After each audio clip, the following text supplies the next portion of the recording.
Untuk bisa mengaktifkan fitur verifikasi 2 langkah pada akun Google kita lewat PC atau komputer, syarat pertama kita harus daftarkan dulu nomor HP kita ke akun Google-nya.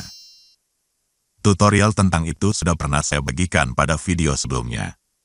Linknya di bawah video ini. Jika itu sudah, maka langsung saja klik ikon atau foto profilnya. Kemudian kelola akun Google Anda.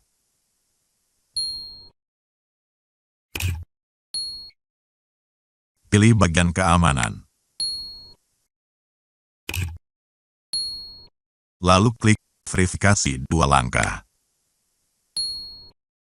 Aktifkan verifikasi 2 langkah. Selesai.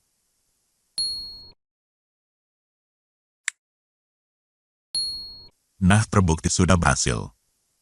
Maka terhitung sejak saat ini, setiap selesai masukkan sandi atau password untuk login, sistem akan meminta kode verifikasi yang dikirim ke nomor HP kita. Lalu setelah memasukkan kode tersebut, baru akun kita akan terbuka. Tanpa kode tersebut, kita takkan bisa login ke akun kita. Itu artinya tingkat keamanan akun kita benar-benar kuat. Tak ada lagi yang bisa menyalahgunakannya. Walaupun sandinya sempat diketahui orang. Karena kunci pembuka terakhirnya adalah kode verifikasi yang masuk ke HP kita tersebut. Sedang yang memegang nomor HP-nya adalah kita sendiri.